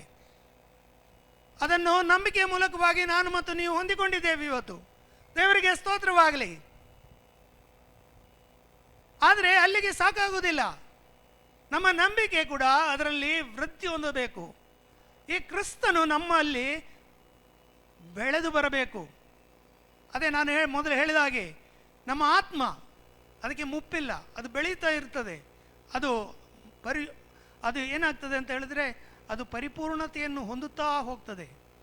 ಈ ಲೋಕದಲ್ಲಿ ಇರುವಾಗ ಮಾತ್ರವೇ ನನ್ನ ಆತ್ಮವನ್ನು, ನಿಮ್ಮ ಆತ್ಮವನ್ನು ಈ ಪ್ರಬುದ್ಧತೆಗೆ ತರುವುದಕ್ಕೆ ನಮಗೆ ಅವಕಾಶವಿರುತ್ತದೆ. ಒಮ್ಮೆ ನಾವು ಸತ್ತ ಮೇಲೆ ನಮ್ಮ ಆತ್ಮವನ್ನು ನಾವು ಏನು ಮಾಡುವುದಕ್ಕೆ ಸಾಧ್ಯವಿಲ್ಲ. ಈ ಲೋಕದಲ್ಲಿರುವಾಗ ನಮಗೆ ಅವಕಾಶ ಉಂಟು ಕ್ರಿಸ್ತನ ನಂಬಿಕೆಗೋಸ್ಕರವಾಗಿ ಜೀವಿಸುವುದಕ್ಕೆ. ಅಬ್ರಹಾಮನು ಜೀವಿಸಿದನು. ಎಷ್ಟು ವರ್ಷ ಜೀವಿಸಿದನು ಗೊತ್ತುಂಟಾ? ಅಲ್ಲ, ಯಾರಿಗೂ ಗೊತ್ತಿಲ್ಲ. ಅಬ್ರಹಾಮನು ಎಷ್ಟು ವರ್ಷ ಈ ಲೋಕದಲ್ಲಿ ನಡೆದಾಡಿದನು? 175 ವರ್ಷ. ಅವನನ್ನು ಎಷ್ಟು ವರ್ಷದಲ್ಲಿ ದೇವರು ಆರಿಸಿಕೊಂಡನು? 100ನೇ ವರ್ಷದಲ್ಲಿ ಅವನಿಗೆ ಮಗು ಆಯಿತು. ಸಾಧಾರಣ 70-75 ವರ್ಷದಲ್ಲಿ ಅವನನ್ನು ದೇವರು ಆರಿಸಿಕೊಂಡನು. ಆಮೇಲೆ 100 ವರ್ಷ ಬದುಕಿದ. ಅವನು ಬದುಕಿದಾಗೆಲ್ಲ ಹೇಗೆ ಬದುಕಿದ? ಅವನಿಗೆ ಎಷ್ಟೆಲ್ಲ ವಾಗ್ದಾನಗಳನ್ನು ದೇವರು ಕೊಟ್ಟಿದ್ದಾನೆ. ನಾನೇ ನಿನ್ನ ಗುರಾಣಿಯಾಗಿದ್ದೇನೆ, ನೀನು ಭಯಪಡಬೇಡ, ನಾನು ನಿನ್ನ ಕೂಡ ಇದ್ದೇನೆ, ನೀನು ಹೋಗುವಲ್ಲಿದ್ದೇನೆ, ಬರುವಲ್ಲಿದ್ದೇನೆ. ಆದರೂ ನೋಡಿ, ಆತನು ಜೀವಿಸಿದ ಕಾಲಮಾನವೆಲ್ಲ ಹೇಗೆ ಜೀವಿಸಿದ? ಗುಡಾರದಲ್ಲಿ ವಾಸ ಮಾಡಿದ. ಅವನಿಗೇನು ಇರಲಿಲ್ಲ. ಬಿಟ್ಟು ಹೋಗೋದಕ್ಕೆ ಇಸಾಕನಲ್ಲದೆ ಬೇರೆ ಏನೂ ಇರಲಿಲ್ಲ. ಅವನಿಗೆ ಐಶ್ವರ್ಯ ಇತ್ತು, ಅನೇಕ ಆಡು ಮಾಡುಗಳಿದ್ದವು. ಆಗಿನ ಕಾಲದಲ್ಲಿ ದುಡ್ಡಲ್ಲ, ಕುರಿ, ಕುದುರೆ, ಒಂಟೆ, ಕತ್ತೆ, ಇವುಗಳೆಲ್ಲ ಆಸ್ತಿ, ಹೇರಳವಾದ ಆಸ್ತಿ ಬದುಕನ್ನು ಹೊಂದಿಕೊಂಡನು. ದೇವರವನ್ನು ಆಶೀರ್ವಾದ ಮಾಡಿದನು. ಆದರೆ ಅವನು ವಾಸ ಮಾಡಿದ ಹೇಗೆ? ಗುಡಾರಗಳಲ್ಲಿ ವಾಸ ಮಾಡಿದನು. ನೋಡಿ, ಆದರೂ ಗುಡಾರದಲ್ಲಿ ವಾಸ ಮಾಡಿದರೂ ಅವನು ಆ ನಂಬಿಕೆಯಲ್ಲಿ ದೃಢವಾಗಿ ನಿಂತಿದ್ದನು. ಅದಕ್ಕೋಸ್ಕರವಾಗಿ ಅಬ್ರಹಾಮನು ಏನಾಗಿದ್ದಾನೆ? ನನ್ನ ಸ್ನೇಹಿತನಾಗಿದ್ದಾನೆ. ದೇವರು ತಾನೇ ಹೇಳ್ತಾನೆ, ನನ್ನ ಸ್ನೇಹಿತನಾದ ಅಬ್ರಹಾಮನು. ನೋಡಿ, ನಾವು ನಮ್ಮ ಆತ್ಮ ಈ ರೀತಿಯಾಗಿ ಪ್ರಾಯ ಹೊಂದಲಿ, ಈ ಲೋಕವನ್ನು ಬಿಟ್ಟು ಹೋಗೋದಕ್ಕೆ ನಾವು ಸಿದ್ಧರಾಗಬೇಕು. ಆದರೆ ಹೇಗೆ ನಾವು ಹೋಗ್ತೇವೆ? ಆ ದೃಢವಾದ ನಂಬಿಕೆಯಲ್ಲಿ ನಾವು ಇದ್ದುಕೊಂಡು ನಾವು ಮುಂದಿನ ತಲೆಮಾರಿಗೆ ಒಂದು ಆದರ್ಶ ವ್ಯಕ್ತಿಗಳಾಗಿ ನಾವು ಜೀವಿಸುವವರಾಗಿರಬೇಕು. ನೋಡಿ, ನಾವು ನೋಡುವಾಗ ನಮ್ಮ ಪೂರ್ವಿಕರಲ್ಲಿ, ನನಗೆ ತಂದೆ ಇರಲಿಲ್ಲ, ಆದರೆ ಅಜ್ಜ ಇದ್ದರು, ಒಳ್ಳೆಯ ನಂಬಿಕೆಯ ವ್ಯಕ್ತಿಯಾಗಿದ್ದರು. ನೋಡಿ, ಆ ಲೆಗಸಿ ನಾವೇನು ಬಿಟ್ಟು ಹೋಗ್ತೇವೆ? ಲೆಗೆಸಿ ಅಂದರೆ ನಾವು ಬಿಟ್ಟುವಂಥ ಪಾರಂಪರ್ಯ. ನಾವೇನು ಬಿಟ್ಟು ಹೋಗ್ತೇವೆ? ಈ ಲೋಕವನ್ನು ಬಿಟ್ಟು ಹೋಗುವಾಗ ಹೇಗೆ ನಾವು ಹೋಗ್ತೇವೆ? ಯಾರು ಕೇಳೋದಿಲ್ಲ, ನೀವು ದೊಡ್ಡ ಮನೆಯನ್ನು ಕಟ್ಟಿ ಹೋಗಿದ್ದೀರಾ ಅಥವಾ ನೀವು ಬಹಳ ಐಶ್ವರ್ಯವನ್ನು ಬ್ಯಾಂಕಿನಲ್ಲಿ ಕೂಡಿಸಿಟ್ಟು ಹೋಗಿದ್ದೀರಾ? ಯಾರು ಕೇಳೋದಿಲ್ಲ. ಆ ವ್ಯಕ್ತಿ ಹೋಗುವಾಗ ಹೇಗೆ ಹೋಗಿದ್ದ, ಹೇಗೆ ಜೀವನ ಮಾಡಿದ್ದ, ಸ್ವಲ್ಪ ಸಮಯ ಆದರೆ ಹೇಳ್ತಾರೆ, ಓ ಆ ವ್ಯಕ್ತಿ ಒಳ್ಳೆಯ ವ್ಯಕ್ತಿಯಾಗಿದ್ದರು, ಅವರ ಕುಟುಂಬ ಒಳ್ಳೆಯ ಮಾದರಿಯ ಒಂದು ಕುಟುಂಬವಾಗಿ ಜೀವಿಸ್ತಾ ಇತ್ತು, ಮಕ್ಕಳು ಅವರು ದೇವರ ಭಯದಲ್ಲಿ ಜೀವಿಸುವವರಾಗಿದ್ದರು, ಅವರೆಲ್ಲರೂ ಇವತ್ತು ಆಶೀರ್ವದಿಸಲ್ಪಟ್ಟವರಾಗಿದ್ದಾರೆ. ನೋಡಿ, ಅದು ಲೆಗ್ಯಾಸಿ. ನಾವು ಬಿಟ್ಟು ಹೋಗುವಂಥ ಲೆಗಸಿ ಅಂದರೆ ಅದು ನಮ್ಮ ಬರಲಿಕ್ಕಿರುವಂಥ ಸಂತತಿ, ನಮ್ಮ ಕುಟುಂಬ ಬರಲಿಕ್ಕೆ ಇರುವಂಥದ್ದು. ನೋಡಿ, ಈ ಕ್ರೈಸ್ತ ನಂಬಿಕೆ ಎನ್ನುವುದು ಒಂದು ಬೂಟಾಟಿಕೆಯ ಜೀವಿತ ಅಲ್ಲ. ನಾವು ನಂಬಿದರೆ ನಾವು ಅದನ್ನು ನೋಡ್ತೇವೆ. ನಾವು ನಂಬಿದರೆ ದೇವರ ಮಹಿಮೆಯನ್ನು ನಮ್ಮ ಜೀವಿತದಲ್ಲಿ ಕಾಣುತ್ತೇವೆ. ನಾವು ನಂಬಿದರೆ ದೇವರ ಸ್ವಾಸ್ಥ್ಯವನ್ನು ನಾವು ಪಡೆದುಕೊಳ್ಳುತ್ತೇವೆ. ನಮ್ಮ ನಂಬಿಕೆ ಬೆಳೆದು ಬರಬೇಕು. ಸೊ ಕ್ರಿಸ್ತನನ್ನು ತಿಳಿದುಕೊಳ್ಳುವುದೇ ನಮ್ಮ ಅಮೂಲ್ಯವಾದ ಆಸ್ತಿ ಆಗಿರಬೇಕು ಪ್ರಿಯರೇ. ಕ್ರಿಸ್ತನ ಒಡನಾಟವೇ ನಮ್ಮ ಅತ್ಯಂತ ಪ್ರಾಮುಖ್ಯವಾದ ಸಂಗತಿ ಆಗಬೇಕು. ಈ ಲೋಕದಲ್ಲಿ ಅನೇಕ ಸ್ನೇಹಿತರಿದ್ದಾರೆ. ಸ್ನೇಹಿತರೆಲ್ಲರೂ ನಮ್ಮ ಆತ್ಮಿಕ ಜೀವಿತಕ್ಕೆ ಪ್ರಯೋಜನಕ್ಕೆ ಬರ್ತಾರಾ? ಚೆನ್ನಾಗಿ ಗಮನಿಸಿಕೊಳ್ಳಿ. ನೀವು ನಿಮ್ಮ ಜೀವಿತವನ್ನು ಗಮನಿಸಿಕೊಳ್ಳಿರಿ. ಅನೇಕ ಸ್ನೇಹಿತರಿದ್ದಾರೆ, ಎಲ್ಲರೂ ನಮ್ಮ ಆತ್ಮಿಕ ಜೀವಿತಕ್ಕೆ ಪ್ರಯೋಜನಕ್ಕೆ ಬರುತ್ತಾರೋ? ನೋಡಿ, ಇಲ್ಲಿ ನಾವು ನೋಡ್ತೇವೆ ಗಲಾತ್ಯದವರಿಗೆ ಬರೆದ ಪತ್ರಿಕೆ 2ನೇ ಅಧ್ಯಾಯದ 15-16.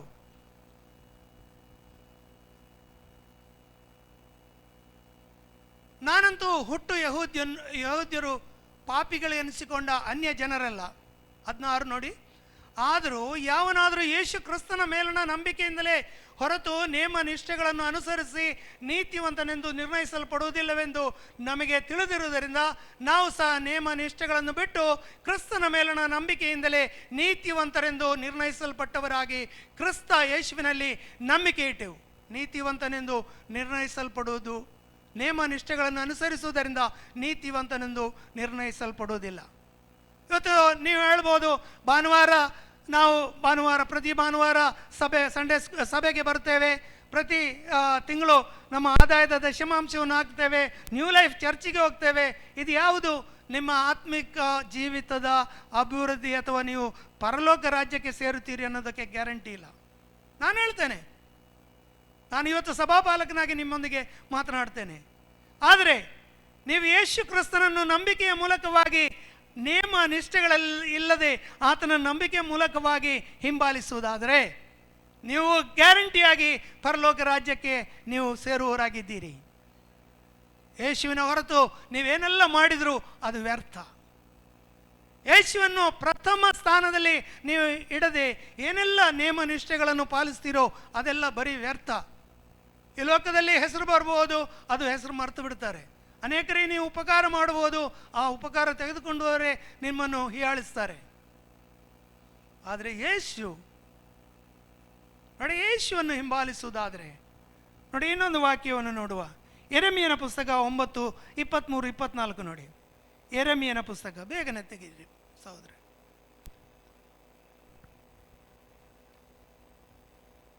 ಯೆರೆಮೀಯ 9ನೇ ಅಧ್ಯಾಯ 23-24.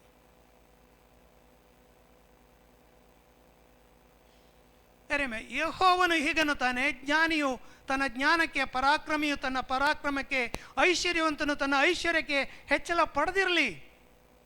ಹೆಚ್ಚಳ ಪಡುವವನು ತಾನು ತನ್ನನ್ನು ತಿಳಿದು ನಾನು ಲೋಕದಲ್ಲಿ ಪ್ರೀತಿಸುವ ನೀತಿಗಳನ್ನು ತೋರ್ಪಡಿಸುವ ಯೆಹೋವನಾಗಿರುವೆನು ಎಂದು ಗ್ರಹಿಸಿಕೊಂಡಿದ್ದೇನೆ ಎಂಬುದಕ್ಕೆ ಹೆಚ್ಚಳ ಪಡಲಿ. ಪ್ರೀತಿ, ನೀತಿ, ನ್ಯಾಯಗಳೇ ನನಗೆ ಆನಂದವೆಂದು ಯೆಹೋವನು ಅನ್ನುತ್ತಾನೆ. ನೋಡಿ, ಈ ಲೋಕದಲ್ಲಿ ಏನಂತೆ, ಐಶ್ವರ್ಯವಂತನು ತನ್ನ ಐಶ್ವರ್ಯಕ್ಕೆ, ಜ್ಞಾನಿ ತನ್ನ ಜ್ಞಾನಕ್ಕೆ, ಅಥವಾ 23ನೇ ವಾಕ್ಯವನ್ನು ಪುನಃ ಒಮ್ಮೆ ತಿರುಗಿಸಿ ಪರಾಕ್ರಮಿಯು ಹೀಗೆ ನೋಡಿ, ಪರಾಕ್ರಮಿ ತನ್ನ ಪರಾಕ್ರಮಕ್ಕೆ, ಜ್ಞಾನಿ ತನ್ನ ಜ್ಞಾನಕ್ಕೆ, ಪರಾಕ್ರಮಿ ತನ್ನ ಪರಾಕ್ರಮಕ್ಕೆ, ಐಶ್ವರ್ಯವಂತನು ತನ್ನ ಐಶ್ವರ್ಯಕ್ಕೆ ಹೆಚ್ಚಳ ಪಡೆದಿರಲಿ. ನೋಡಿ, ಈ ಲೋಕದಲ್ಲಿ ಒಬ್ಬ ಪರಾಕ್ರಮಿ ಇರ್ತಾನೆ, ಒಬ್ಬ ಜ್ಞಾನಿ ಇರ್ತಾನೆ, ಒಬ್ಬ ಐಶ್ವರ್ಯವಂತ. ಅದಕ್ಕಿಂತ ಹೆಚ್ಚಿನ ಏನಾದರೂ ಉಂಟಾ ಲೋಕದಲ್ಲಿ ಹೇಳಿಕೊಳ್ಳುವುದಕ್ಕೆ, ಹೆಮ್ಮೆ ಪಡುವುದಕ್ಕೆ, ಕೊಚ್ಚಿಕೊಳ್ಳುವುದಕ್ಕೆ? ಇಲ್ಲ, ಏನೂ ಇಲ್ಲ. ಜ್ಞಾನಿ ಆದರೆ ಅವರು ಭಾಳ ಬುದ್ಧಿವಂತರು, ಜ್ಞಾನಿ, ಪಂಡಿತರು ಹೇಳ್ತೇವೆ. ಪರಾಕ್ರಮಶಾಲಿ ಆದರೆ ಅವನು ಭಾಳ ಶಕ್ತಿಶಾಲಿ ಆಗಿದ್ದ. ಐಶ್ವರ್ಯವಂತನಾಗಿದ್ದರೆ ಅವನು ಭಾಳ ಶ್ರೀಮಂತನಾಗಿದ್ದ. ಇದು ಮೂರನ್ನೇ ಹೇಳುವಂಥದ್ದು. ಆದರೆ ದೇವರೇನು ಹೇಳ್ತಾನೆ 24 ನೋಡಿ, ಹೆಚ್ಚಳ ಪಡುವವನು ತಾನು ನನ್ನನ್ನು ತಿಳಿದು, ನನ್ನನ್ನು ಯಾರನ್ನು? ದೇವರನ್ನು ತಿಳಿದು, ನಾನು ಲೋಕದಲ್ಲಿ ಪ್ರೀತಿ ನೀತಿ ನ್ಯಾಯಗಳನ್ನು ತೋರ್ಪಡಿಸುವ ಯೆಹೋವನಾಗಿರುವೆನು. ಪ್ರೀತಿ ನೀತಿ ನ್ಯಾಯ. ಹಲ್ಲೆಲೂಯಾ. ಏನಾದರೂ ಅರ್ಥ ಉಂಟಾ ಈ ವಾಕ್ಯಗಳಿಗೆ? ಎಂದು ಗ್ರಹಿಸಿಕೊಂಡಿದ್ದೇನೆ. ನೋಡಿ, ತೋರ್ಪಡಿಸುವ ಯೆಹೋವನಾಗಿರುವನು ಎಂದು ಗ್ರಹಿಸಿಕೊಂಡಿದ್ದೇನೆ ಎಂಬುದಕ್ಕೆ ಹೆಚ್ಚಳ ಪಡಲಿ. ಗ್ರಹಿಸಿಕೊಂಡಿದ್ದೇನೆ, ನಾನು ತಿಳಿದುಕೊಂಡಿದ್ದೇನೆ. ಏನಂತೆ? ಯೆಹೋವನು ಪ್ರೀತಿ ನೀತಿ ನ್ಯಾಯದಲ್ಲಿ ಹೆಚ್ಚಳ ಪಡುವವರನ್ನು ಪ್ರೀತಿಸ್ತಾನೆ ಎನ್ನುವುದನ್ನು ತಿಳಿದುಕೊಂಡಿರಲಿ. ಭಾಗ್ಯ ನನಗೆ ಮತ್ತು ನಿಮಗೆ ಸಿಕ್ಕಿದೆ. ಏನು? ದೇವರ ವಾಕ್ಯವನ್ನು ತಿಳಿದುಕೊಳ್ಳುವಂಥ ಭಾಗ್ಯ. ಪವಿತ್ರಾತ್ಮನ ನಮ್ಮೊಳಗಿದ್ದಾನೆ, ಆತನು ನಮ್ಮ ಬೋಧಕನಾಗಿದ್ದಾನೆ. ವಾಕ್ಯಗಳು ಸಾರಲ್ಪಡುವಾಗ ಅಲಗು ಗಂಟಂತೆ ನಮ್ಮ ಹೃದಯದಲ್ಲಿ ಅದು ಚುಚ್ಚುತ್ತದೆ. ಪ್ರಿಯರೇ, ನಾವು ಸ್ಪಂದಿಸುವವರಾಗಿರಬೇಕು, ನಾವು ಅದನ್ನು ಗಮನಿಸಬೇಕು. ನೋಡಿ, ದೇವರ ಆ ಒಂದು ಪ್ರೀತಿ ನೀತಿ ನ್ಯಾಯ ಅದರಲ್ಲಿ ಹೆಚ್ಚಳ ಪಡುವವನ್ನು ದೇವರು ಮೆಚ್ಚುವನಾಗಿದ್ದಾನೆ. ಇನ್ನೂ ಒಂದು ವಾಕ್ಯವನ್ನು ನಾವು ಓದುವ. ಗಲಾತ್ಯದವರಿಗೆ ಬರೆದ ಪತ್ರಿಕೆ 3:24 ನೋಡಿ. ಗಲಾತ್ಯ 3:24.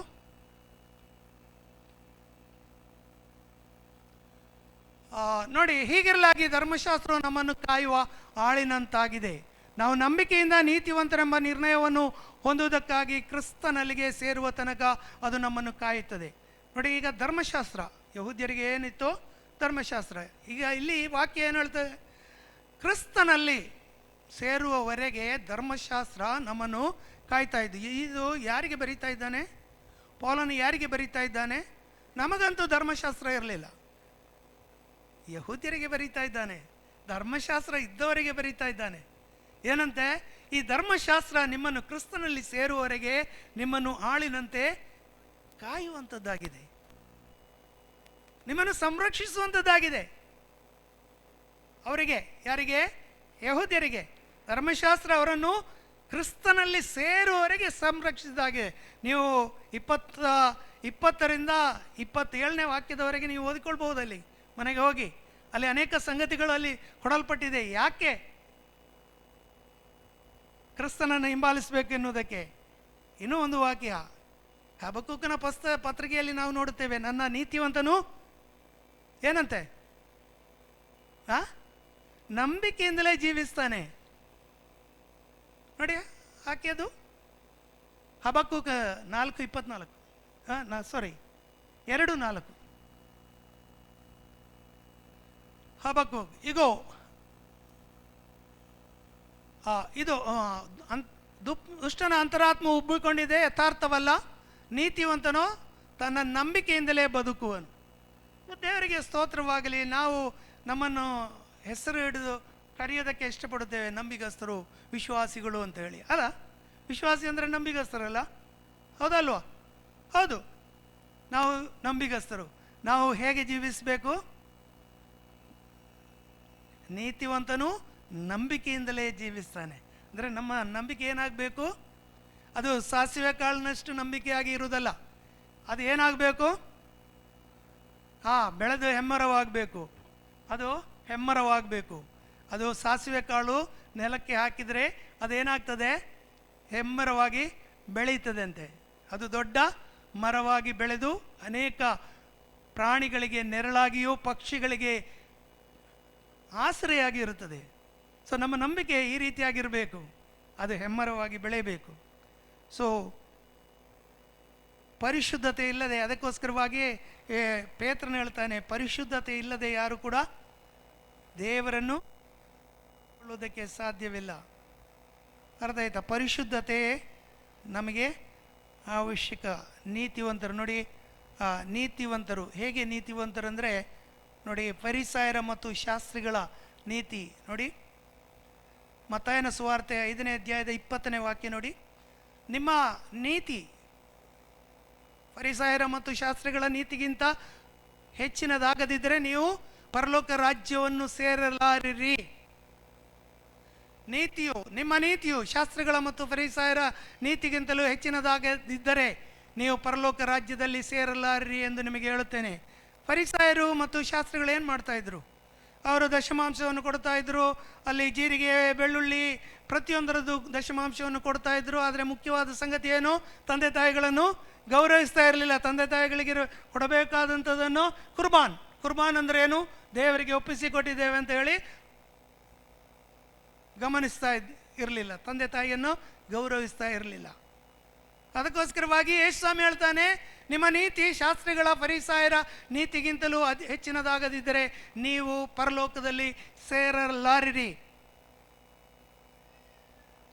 ಫರಿಸಾಯರು, ಶಾಸ್ತ್ರಿಗಳು ಧರ್ಮಶಾಸ್ತ್ರದ ಎಲ್ಲ ನಿಯಮಗಳನ್ನು ಪಾಲಿಸುವವರಾಗಿದ್ದರು, ಆದರೆ ಮುಖ್ಯವಾದ ವಿಷಯವನ್ನು ಬಿಟ್ಟು ಬಿಡುವವರಾಗಿದ್ದರು. ನಮ್ಮ ಜೀವಿತದಲ್ಲಿ ಹಾಗೆ ಆಗಬಾರ್ದು.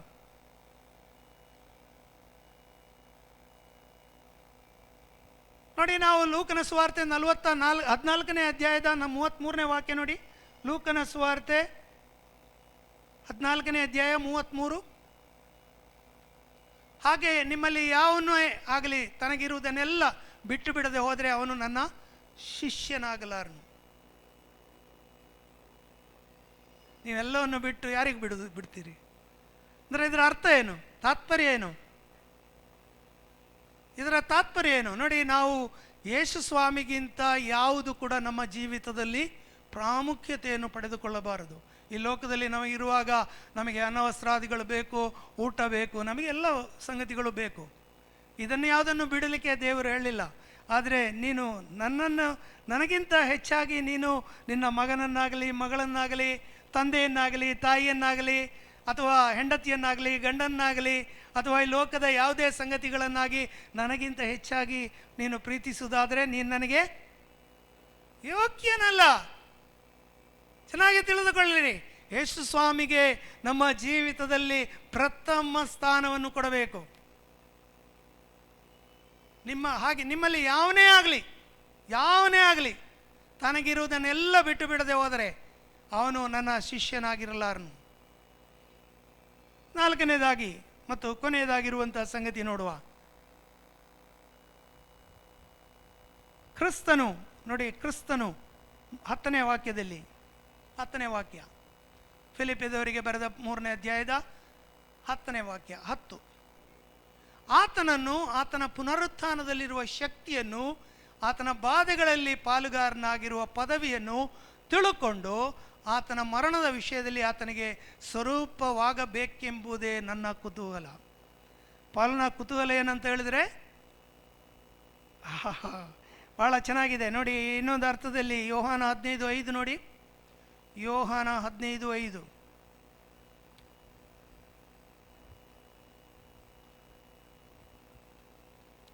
ಬೇಗನೆ ಹೋಗುವ, ನಾವು ಕೊನೆಗೊಳಿಸುವ 2-3 ನಿಮಿಷದಲ್ಲಿ ನೋಡಿ. ನಾನು ದ್ರಾಕ್ಷಿ ಬಳ್ಳಿ, ನೀವು ಕೊಂಬೆಗಳು. ಒಬ್ಬನು ತನ್ನಲ್ಲಿಯೂ ನಾನು ಅವನಲ್ಲಿಯೂ ನೆಲೆಗೊಂಡಿದ್ದರೆ ಅವನೇ ಬಹಳ ಫಲ ಕೊಡುವನು. ನೀವು ನನ್ನನ್ನು ಬಿಟ್ಟು ಏನೂ ಮಾಡಲಾರ್ರಿ.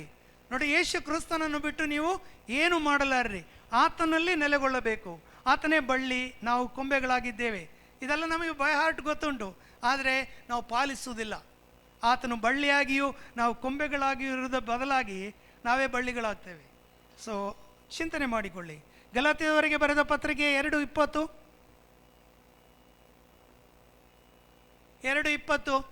ಕ್ರಿಸ್ತನೊಂದಿಗೆ ಶಿಲುಬೆಗೆ ಹಾಕಿಸಿಕೊಂಡವನಾಗಿದ್ದೇನೆ. ಇದು ಪೌಲನು ಹೇಳ್ತಾ ಇದ್ದಾನೆ. ಕ್ರಿಸ್ತನೊಂದಿಗೆ ಶಿಲುಬೆಗೆ ಹಾಕಿಸಿಕೊಂಡು, ಇನ್ನು ಜೀವಿಸುವವನು ನಾನಲ್ಲ, ಕ್ರಿಸ್ತನು ನನ್ನಲ್ಲಿ ಜೀವಿಸ್ತಾನೆ. ಈಗ ಶರೀರದಲ್ಲಿರೋ ನಾನು ಜೀವಿಸುವುದು ಹೇಗೆಂದರೆ ದೇವಕುಮಾರನ ಮೇಲಣ ನಂಬಿಕೆಯಲ್ಲಿ. ಆತ ನನ್ನನ್ನು ಪ್ರೀತಿಸಿ ನನಗೋಸ್ಕರ ತನ್ನನ್ನು ಒಪ್ಪಿಸಿಕೊಟ್ಟನು. ಇದು ಒಂದು ಮಾತು ಸಾಕು ನಮ್ಮ ಜೀವಿತದಲ್ಲಿ ಪರಿವರ್ತನೆ, ಉಜ್ಜೀವನ ಉಂಟು ಮಾಡಲಿಕ್ಕೆ. ನಮಗೋಸ್ಕರ ಯಾರು ಸತ್ತಿದ್ದಾನೆ? ಯೇಸು ಕ್ರಿಸ್ತನು ಸತ್ತಿದ್ದಾನೆ. ಯಾವಾಗ ಸ್ಥಿತಿಯಲ್ಲಿ ಸತ್ತಿದ್ದಾನೆ? ನಾವು ಪಾಪಿಗಳಾಗಿದ್ದಾಗಲೇ ನಮಗೋಸ್ಕರವಾಗಿ ನೀತಿವಂತನಾದ ವ್ಯಕ್ತಿ ಮರಣವನ್ನು ಅಪ್ಪಿದ್ದಾನೆ. ನಿಮ್ಮ ಪಾಪಗಳನ್ನು ಹೊತ್ತುಕೊಂಡು ಶಿಲುಬೆಯ ಮರಣಕ್ಕೆ ನೋಡಿ ನಾನು ಜೀವಿಸುವವನು ಹೇಗೆಂದರೆ ದೇವಕುಮಾರನ ಮೇಲ ನಂಬಿಕೆಯಲ್ಲಿ ಆತನು ನನ್ನನ್ನು ಪ್ರೀತಿಸಿ ನನಗೋಸ್ಕರ ತನ್ನನ್ನು ಒಪ್ಪಿಸಿ ಬಿಟ್ಟನು. ನಾವು ಆತನ ವಿರೋಧಿಗಳಾಗಿದ್ದೆವು, ಆತನಿಂದ ದೂರವಿದ್ದವರಾಗಿದ್ದೆವು. ಆಗಲೇ ಆತನ ನಿಜವಾದ ಪ್ರೀತಿಯು ನಮ್ಮ ಮೇಲೆ ತೋರಿ ಬಂತು. ಆತ ನಮ್ಮನ್ನು ಪ್ರೀತಿಸನು.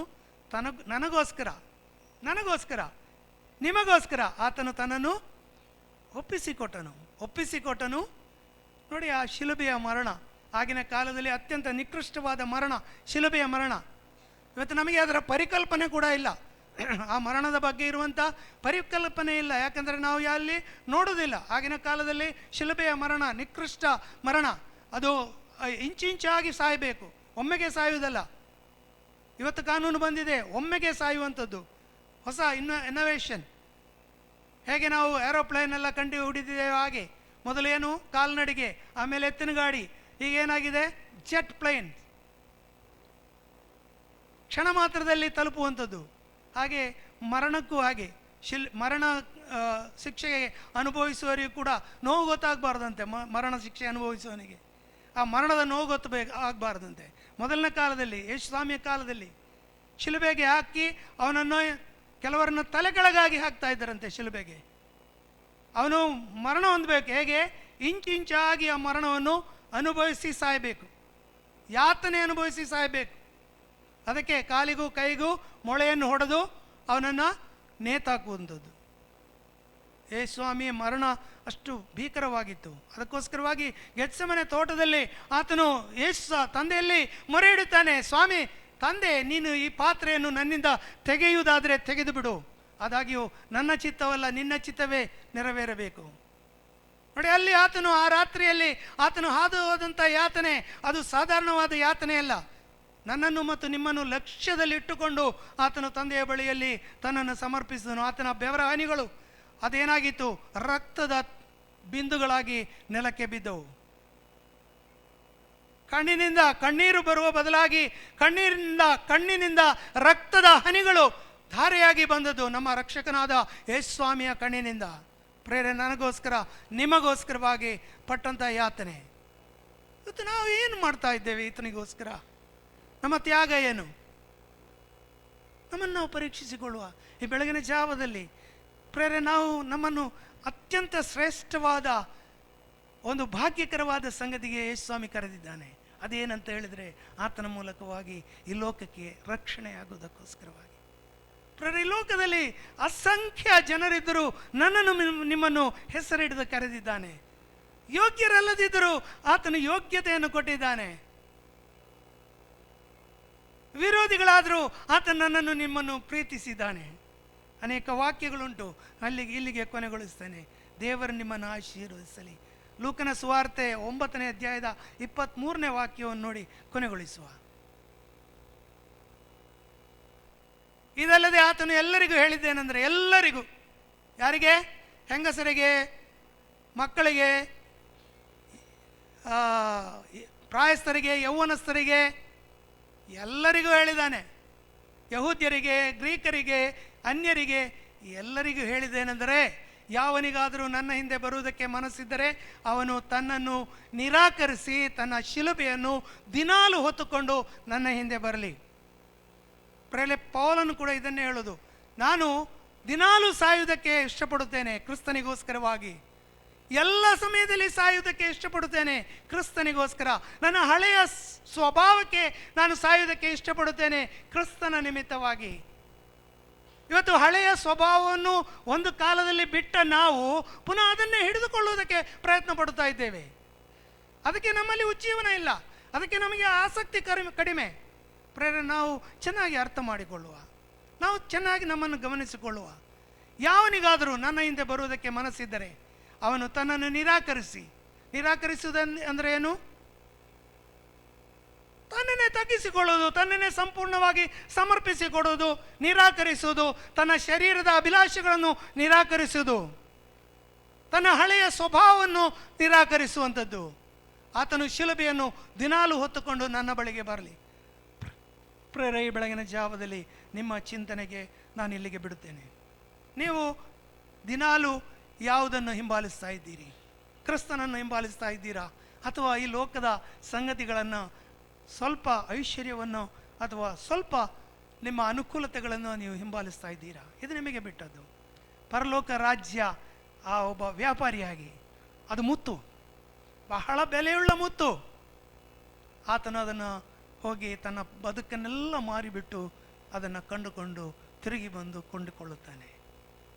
ಆ ಇಬ್ಬರು, ಒಬ್ಬ ಬೇಸಾಯಗಾರನು ಹೊಲದಲ್ಲಿ ಆ ಮುತ್ತನ್ನು ನೋಡಿ, ಆ ಅಮೂಲ್ಯವಾದ ದ್ರವ್ಯವನ್ನು ನೋಡಿ ಮುಚ್ಚಿಟ್ಟು ಹೋಗಿ ತನ್ನ ಅಮೂಲ್ಯವಾದ ಎಲ್ಲವನ್ನು ಮಾರಿಬಿಟ್ಟು ಬಂದು ಆ ಹೊಲವನ್ನು ಕೊಂಡುಕೊಳ್ಳುತ್ತಾನೆ. ಚಿಂತನೆ ಮಾಡುವ, ನನ್ನಲ್ಲಿ ಇಂಥ ಒಂದು ತೀಕ್ಷ್ಣತೆ ಇದೆಯಾ? ಯೇಸು ಸ್ವಾಮಿಗೋಸ್ಕರವಾಗಿ ಪ್ರಾರ್ಥನೆ ಮಾಡುವ. ಪ್ರೇರೆ, ನಾವೆಲ್ಲಿಯೋ ಕಳೆದುಕೊಂಡಿದ್ದೇವೆ, ಎಲ್ಲಿಯೋ ನಾವು ಕಳೆದು ಹೋಗಿದ್ದೇವೆ. ತಿರುಗಿ ಬರುವ, ನೀವು ನಿಮ್ಮ ಪಾಪಗಳಿಗೋಸ್ಕರ ಪಶ್ಚಾತ್ತಾಪ ಪಟ್ಟು ತಿರುಗಿ ಬರುವುದಾದರೆ ದೇವರು ಕರುಣಾಮಯಿಯಾಗಿದ್ದಾನೆ, ಕ್ಷಮಾಪೂರ್ಣನಾಗಿದ್ದಾನೆ, ದೀರ್ಘ ಶಾಂತನಾಗಿದ್ದಾನೆ. ಜಜ್ಜಿದ ದಂಟನ್ನು ಆತನು ಮುರಿಯುವುದಿಲ್ಲ, ಆರಿ ಹೋಗುವ ಹಣತೆಯನ್ನು ಆತನು ನಂದಿಸುವುದಿಲ್ಲ.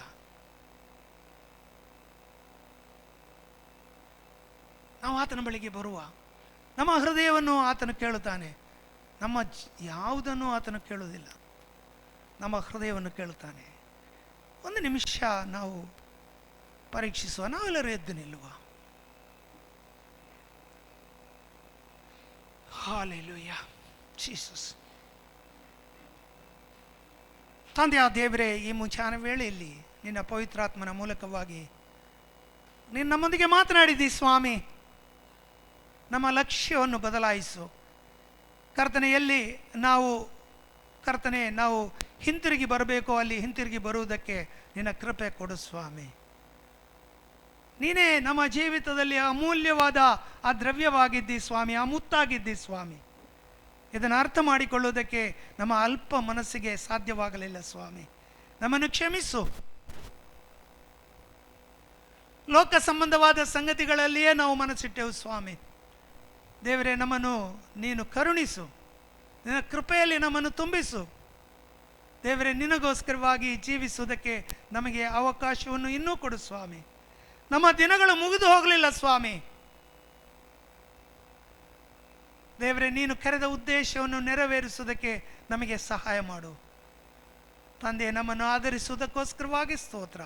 ನಮ್ಮ ಪಾಪಗಳನ್ನು ಅಳಿಸಿಬಿಟ್ಟು ತಿರುಗಿ ನಿನ್ನ ರಕ್ಷಣೆಯ ಸಂಭ್ರಮೋಲ್ಲಾಸದಲ್ಲಿ ನಮ್ಮನ್ನು ತೇಲಾಡಿಸುವುದಕ್ಕೋಸ್ಕರವಾಗಿ ಸ್ತೋತ್ರ. ಯೇಸುವೆ, ನಿನ್ನನ್ನು ಕೊಂಡಾಡುತ್ತೇವೆ, ನಿನ್ನನ್ನೇ ಸ್ತುತಿಸ್ತೇವೆ, ನಿನ್ನನ್ನೇ ಸ್ಮರಿಸುತ್ತೇವೆ ಸ್ವಾಮಿ. ನಾವು ಜೀವಿಸುವುದೇ ನಿನಗೋಸ್ಕರವಾಗಿ, ಯಾಕಂದರೆ ನೀನು ನಮಗೋಸ್ಕರವಾಗಿ ಸತ್ತು ಎದ್ದು ಬಂದಾತನಾಗಿದ್ದಿ. ದೇವರೇ, ನಿನ್ನನ್ನು ನಾವು ಕೊಂಡಾಡುತ್ತೇವೆ, ಸ್ತುತಿಸ್ತೇವೆ. ನಿನ್ನ ಜನರನ್ನು ನೀನು ಆಶೀರ್ವದಿಸು ಸ್ವಾಮಿ. ನಮ್ಮ ಬಲಹೀನತೆಯನ್ನು ನೀನು ಕ್ಷಮಿಸು. ನಿನ್ನ ಆದರಣೆಗೆ ನಮ್ಮನ್ನು ಪಾತ್ರನಾಗಿ ಮಾಡು. ಸಭೆಯಾಗಿ, ಕುಟುಂಬವಾಗಿ, ವೈಯಕ್ತಿಕವಾಗಿ ಒಬ್ಬೊಬ್ಬರನ್ನು ಕೂಡ ನೀನು ಆಶೀರ್ವದಿಸು. ಎಲ್ಲ ಮಹಿಮೆ ನಿನಗುಂಟಾಗಲಿ. ರಕ್ಷಕನೋಡೇನು ಅದು ಯೇಸುವಿನ ನಾಮದಲ್ಲಿ ಬೇಡಿ ಹೊಂದಿದ್ದೇವೆ ತಂದೆ, ಆಮೇಲೆ. ನಾವು ಅಂತ್ಯ ಆಶೀರ್ವಾದವನ್ನು ಹೊಂದಿಕೊಳ್ಳುವ. ತಂದೆಯಾದ ದೇವರ ಪ್ರೀತಿಯು, ಪುತ್ರನಾದ ಯೇಸು ಸ್ವಾಮಿಯ ಕೃಪೆ, ಪವಿತ್ರಾತ್ಮನ ಅನ್ಯೋನ್ಯತೆ, ಸಹವಾಸ ಈಗಲೂ ಸದಾಕಾಲ ನಮ್ಮೆಲ್ಲರ ಕೂಡ ನೆಲೆಗೊಂಡಿರಲಿ. ಆಮೇಲೆ, ಆಮೇಲೆ.